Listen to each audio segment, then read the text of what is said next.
Imagine a king so rich, his mere passage through a city could shatter its economy for a decade.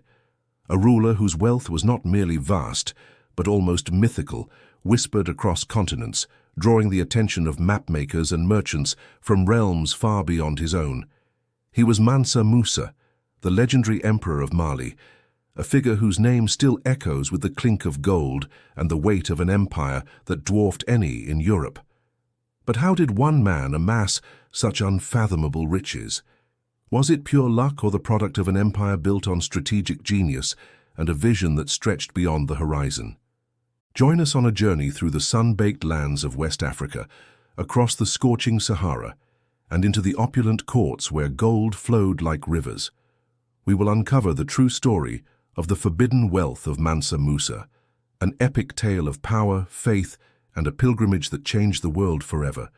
Before we delve into the heart of this golden legend, take a moment to hit that like button, share your thoughts in the comments, and subscribe to our channel.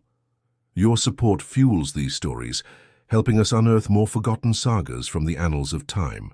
Only by understanding his incredible odyssey can we grasp the true scale of his impact and the hidden costs of such unparalleled grandeur.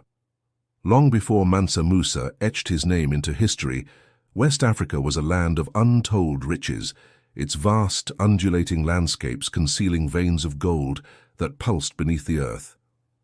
The formidable Sahara Desert, often perceived as an impassable barrier, was in reality a vital artery, a shimmering ocean of sand that connected vibrant civilizations. For centuries, caravans, resilient threads weaving across the desert tapestry, had carried precious salt from the north, an essential commodity for life, and exchanged it for the glistening gold of the south. This ancient trade, powered by the rhythmic sway of camels and the enduring spirit of merchants, had already given rise to powerful empires, most notably the Ghana Empire, a realm whose wealth was legendary, but whose influence waned with time. As Ghana receded into the sands of memory, the Mali Empire rose, a new titan emerging from the Sahel, poised to seize control of these vital lifelines of commerce. To the outside world, particularly the burgeoning kingdoms of Europe and the powerful Islamic caliphates, this distant land remained shrouded in mystery, a frontier rumored to hold boundless treasure, but its true power and sophistication were yet to be fully comprehended. The stage was set for a leader who would not just exploit this wealth, but magnify it, transforming an already rich kingdom into a global marvel. The 14th century was a crucible of transformation, a time when the world was expanding, not just geographically but intellectually and spiritually. Across the Mediterranean, the Islamic world was experiencing a golden age of its own, its cities vibrant hubs of scholarship, art and commerce, all fueled by a relentless thirst for knowledge and, crucially, for gold. This precious metal was the bedrock of their economies, the very sinews of trade that stretched from Andalusia to the farthest reaches of Asia. The Mali Empire, strategically nestled between the gold mines of the south and the salt flats of the north, found itself in an unparalleled position to dominate this burgeoning global economy. It commanded vast swathes of territory, encompassing diverse ethnic groups, each with their own traditions and loyalties, making governance a delicate dance of power and persuasion. While the promise of unparalleled prosperity glittered, the political landscape remained volatile, scarred by internal feuds and the constant threat of external rivals. Yet within this complex tapestry of trade, faith and nascent power struggles, a unifying force was emerging: the spread of Islam, offering not only a spiritual path, but also a framework for law, education, and diplomatic relations that would connect Mali to a wider, more interconnected world. Into this world of immense potential and simmering tension, Mansa Musa was born, not as the heir apparent, but as a scion of a powerful lineage, grandson to the brother of Sundiata Keita, the legendary founder of the Mali Empire. His path to the throne was not one of direct succession, but of an almost mythical twist of fate. His predecessor, Mansa Abu Bakr II, driven by an insatiable curiosity and a legendary spirit of exploration, purportedly embarked on a daring voyage across the Atlantic, leaving Musa to act as his regent. When Abu Bakr never returned, swallowed by the vast unknown ocean, the mantle of absolute power fell upon Musa's shoulders. He inherited an empire of staggering size and complexity, a realm already rich in resources and cultural diversity, but one that demanded a firm hand and an astute mind to navigate its inherent challenges. The weight of an empire, stretching for thousands of miles across sun-drenched plains and ancient trade routes, rested upon him. It was a responsibility that would either crush him or forge him into a leader whose ambition would redefine the very meaning of wealth and influence. His early reign was not merely about maintaining the status quo, it was about shaping a destiny, not just for Mali, but for how the world would perceive African power. Mansa Musa's early reign was a masterclass in strategic statecraft, a period defined by swift, decisive actions that consolidated his hold over the immense Mali Empire. He faced down rebellious factions with an iron will, quelling internal dissent and integrating newly conquered territories into the imperial fold. His genius lay not just in military might, but in an innate understanding of administration and trade, recognizing that true power stemmed from stability and economic prosperity. He meticulously reorganized the empire's vast network of gold and salt routes, ensuring their security and maximizing their output, turning Mali into an economic powerhouse. Under his astute leadership, the empire expanded to an unprecedented scale, controlling an estimated 2/3 of the world's gold supply at the time, a staggering monopoly that granted him unparalleled leverage. But Musa understood that an empire built solely on material wealth was fragile. He saw Islam not just as a personal faith but as a unifying force, a framework for law, education, and cultural exchange that could bind his diverse peoples together and connect Mali to the intellectual heart of the Islamic world. His vision was clear: to transform Mali from merely a powerful state into a renowned beacon of wealth, learning, and piety, a kingdom that would command respect and admiration across the known world. The decision that would forever immortalize Mansa Musa and project Mali onto the global stage was his meticulously planned pilgrimage to Mecca in 1324. This was no ordinary journey. It was an act of profound faith and an audacious display of power and wealth, a spectacle designed to awe and impress. Preparations for the Hajj took years, consuming the resources and labor of an entire empire. The sheer scale of his caravan defied imagination. An estimated 60,000 men marched with him, including 12,000 personal servants, each adorned in silk and carrying a gold staff. Before them trotted a vanguard of hundreds of camels, each laden with hundreds of pounds of pure gold dust, their humps swaying with the weight of unimaginable riches. It was a moving city, an army of opulence stretching for miles across the unforgiving Sahara, its progress marked by the shimmering dust of gold and the sheer force of human endeavor. As this golden procession began its epic trek across the vast burning desert, it left an indelible impression on everyone who witnessed it, a testament to the might and affluence of a kingdom previously unknown to much of the outside world, a dramatic entrance onto the global stage. The arrival of Mansa Musa's caravan in Cairo was an event that sent shockwaves through the ancient city, an unforgettable spectacle that would be recounted for generations. The people of Cairo, accustomed to the comings and goings of wealthy merchants and powerful dignitaries, were utterly awestruck by the sheer magnitude of Musa's entourage. It was not just a procession, it was a deluge of gold, a shimmering river of wealth pouring into their streets. Musa, true to his word and his faith, distributed gold with a generosity that bordered on the reckless.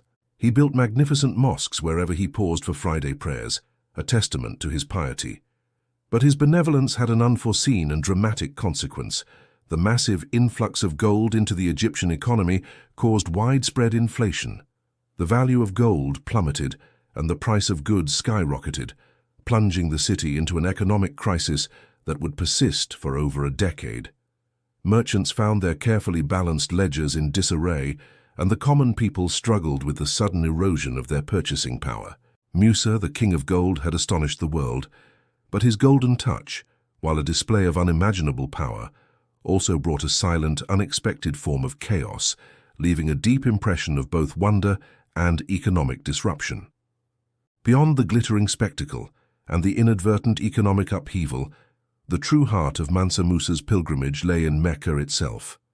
There, amid the sacred rituals and the spiritual communion with fellow pilgrims, Musa fulfilled his deepest religious obligations, seeking solace and strengthening his faith. It was a moment of profound personal significance, transcending the worldly displays of wealth. Yet, even his return journey was marked by his extraordinary pragmatism. Learning of the economic distress he had caused in Cairo, Musa, with an almost unheard-of financial acumen for the time, reportedly attempted to rectify the situation by borrowing back much of the gold he had so lavishly distributed, albeit at an exorbitant interest rate. This act, while perhaps not fully reversing the damage, showcased his understanding of monetary systems and his commitment to balance. More importantly, Musa did not return alone. His caravan now included renowned Islamic scholars, architects, and artisans, their minds brimming with new ideas and their hands skilled in sophisticated techniques. They were not just returning to Mali, they were bringing back the seeds of a new cultural and intellectual flourishing, destined to transform his empire into a beacon of knowledge. Upon his triumphant return to Mali, Mansa Musa embarked on an ambitious project to transform his empire into not just a center of wealth, but a nexus of knowledge and culture. The scholars and architects he brought back from his Hajj were immediately put to work. Timbuktu, once a humble trading post, was reimagined as a grand metropolis, a city of light and learning rising from the desert sands. Majestic mosques adorned with intricate designs soared towards the heavens, among them the iconic Jingareba Mosque, a masterpiece of mud brick architecture.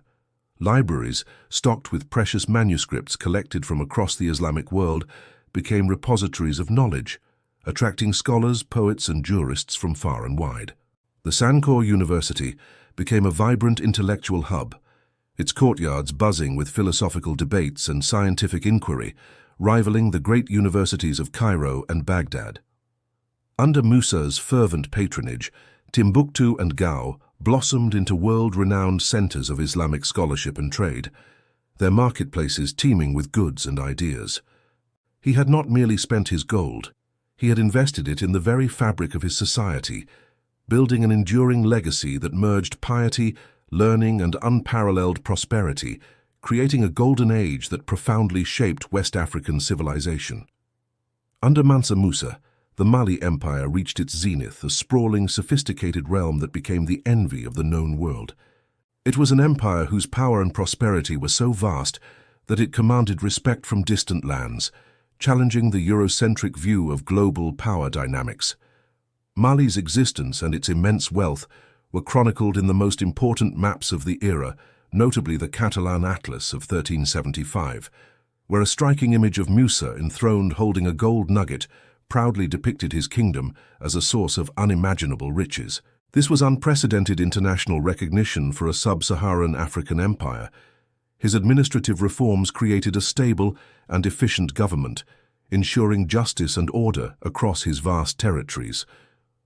Trade routes thrived under his protection, allowing gold, salt, and other precious goods to flow freely, enriching both the empire and its trading partners. Mali was not just wealthy, it was a beacon of advanced governance, vibrant culture, and profound intellectual achievement, a testament to Musa's vision and leadership. This golden age of Mali stands as a powerful reminder of the sophisticated and powerful civilizations that flourished in Africa, their stories often overlooked in conventional historical narratives. Yet, even the most glittering golden ages are destined to fade. Mansa Musa, the king who had astonished the world, passed away around 1337, leaving behind an empire at its peak, but also a complex legacy for his successors. The sheer scale of his wealth and the sheer ambition of his projects proved difficult to sustain. His death marked the beginning of a gradual, inexorable decline for Mali. Successors, lacking Musa's unique blend of strategic genius and administrative prowess, struggled to maintain the vast empire. Internal strife, succession disputes, and external pressures from encroaching nomadic tribes and rival kingdoms began to chip away at Mali's formidable power. As trade routes shifted and new European maritime powers began to explore the coasts of Africa, the focus of global commerce slowly moved away from the trans-Saharan routes. The memory of Mali's golden grandeur, once emblazoned on European maps, began to recede, overshadowed by new discoveries and new empires. The very gold that had defined Musa's reign would, centuries later, tragically become a magnet for European colonial ambitions, transforming a source of indigenous power into a catalyst for exploitation as the sands of time slowly buried the glory of his forbidden wealth. The irony of Mansa Musa's story is both poignant and profound. He was a king of such immense wealth that his very name became synonymous with opulence, yet his legacy was, for a long time, partially obscured by the very brilliance of his golden light. The Hajj, while an act of sincere devotion and cultural exchange, also inadvertently sowed the seeds of economic disruption in Egypt, a testament to the sheer scale of his influence. His vast empire, a sophisticated tapestry of trade, learning, and governance, was often forgotten in the dominant narratives of world history, which frequently overlooked the complex civilizations that flourished in Africa. The silence that ultimately fell over his once bustling golden cities, as the desert sands shifted and the echoes of scholarly debates faded, speaks volumes about the ephemeral nature of even the grandest empires. His was a kingdom built on the very earth, yet its legend transcended the physical, becoming a tale whispered by the desert winds, a powerful reminder of a time when Africa was not just rich in resources, but in power, intellect, and global presence. Mansa Musa remains an enduring enigma, a testament to the colossal power of vision, unfathomable wealth, and unwavering faith. His journey compels us to ponder, what does his story truly teach us about the responsibility that comes with immense power, the fleeting nature of grandeur, and the often unseen costs of astonishing the world? His legacy stands as a vital counter-narrative, challenging the Eurocentric historical lens, and reminding us that Africa birthed sophisticated, powerful empires whose contributions were integral to the global tapestry. The king who astonished the world with his forbidden wealth reminds us that true prosperity is not merely in the gold one possesses, but in the cities one builds, the knowledge one fosters, the people one inspires, and the indelible echo one leaves behind. His legend, forged in gold and etched in the annals of time, continues to gleam, a silent, powerful question to every generation, whispering across the ages. What will your legacy be?